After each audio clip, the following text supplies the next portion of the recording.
episode 2 of Donaghy's Anomaly. This part I want to introduce a new category to the show called tourism.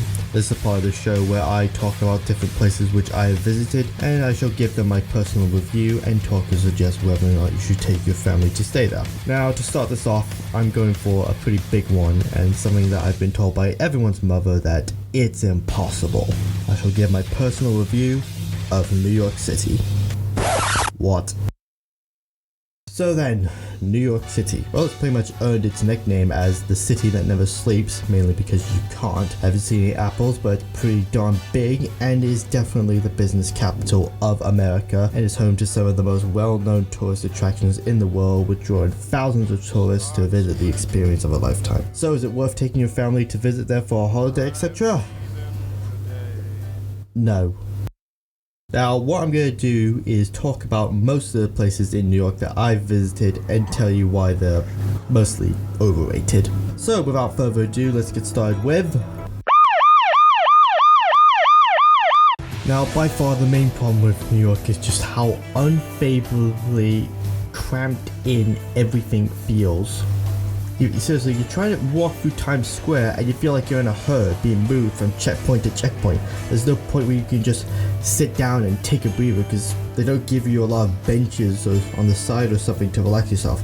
I swear I had blisters by the time I got back to the apartment. And the only reason this is so you must go past all the stores in Manhattan and hope you decide to go in one and spend your money. The proof is that every corner has merchandise and very few restaurants, so you will have to walk past all the stores again. Proof that Manhattan is just a massive shopping center.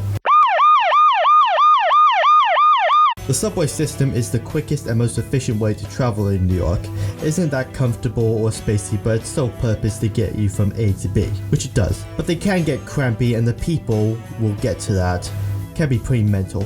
But do not bother with the taxis. I was sick of all the walking, so I just said, man, and I just got into a taxi to take me from Manhattan to Queens and took a nap. I woke up at Queens and the cab guy said, "That'll be $56.79, please." I'll let that sink in. Okay, cool. Now, I'm not saying this about everyone in New York. I'm sure there's plenty of nice and interesting people. There has to be, it's such a massive city. However, it can get pretty intimidating being around so many different personalities.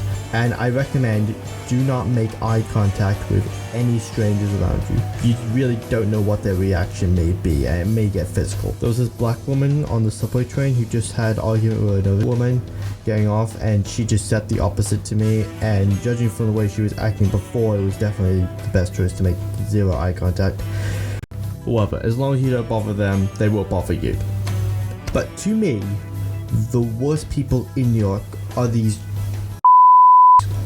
who try to sell you their terrible mixtapes to you in the streets. These people are so annoying. They just stand there for hours hoping someone will buy their rap songs that I'm probably just going to throw away the second I get back to my apartment. Oh, but they need the money. Why didn't they spend the money they made on making this mixtape on buying a meal? Wait, how did you afford a computer? And although they don't get vicious or try to force you into giving them money, which by the way, thank you, you can tell they're just thinking,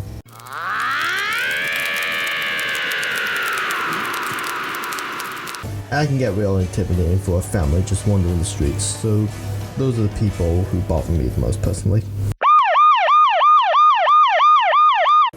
Alright, straight off the bat, the Rockefeller Center is not a big marvel of human workmanship because it was not worth the deaths of all the people that fell off while building the damn thing, okay?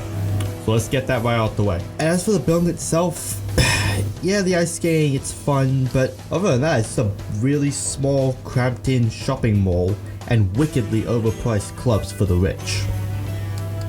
Top of the rock, however, which is the top of the center, is awesome and has by far the best view of New York, so I guess it does have that.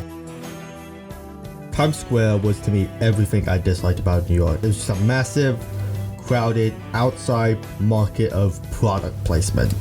The people can be rude and in your face if they try to sell CDs or whatever. The traffic is dangerous, especially if you don't understand how the traffic lights work.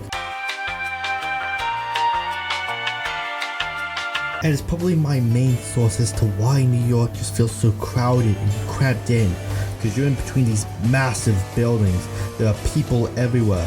The massive billboards feel like instruction tellers with all flashing lights and info. And of course everything is overpriced as hell. I went to a Yankees fan store and the jerseys were like $100 something each. This proved, again, New York City, nothing more than a massive living city of commercialism and businesses. Do not go to the Bronx. The Bronx is scary. Yankee Stadium costs too much to go to, and the Bronx,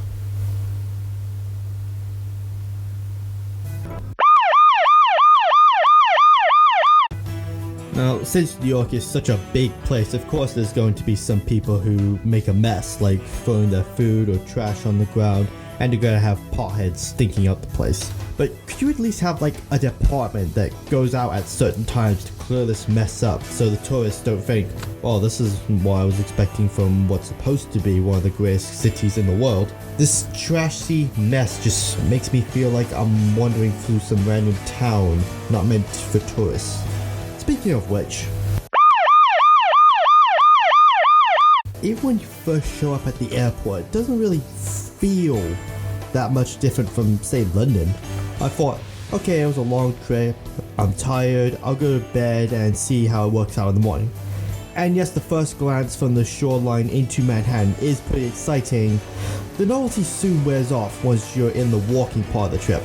Seriously, I'm walking through Manhattan and I'm just thinking to myself, I literally feel like I'm in a really, really large, towering version of London right now. It didn't really have like an energy to itself, or felt like it offered anything different.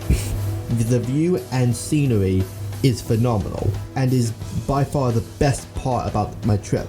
But when you get into the streets of New York and actually experience it head on, it really feels like, was it worth spending so much on coming to a place if it's not going to offer anything different that I've seen before?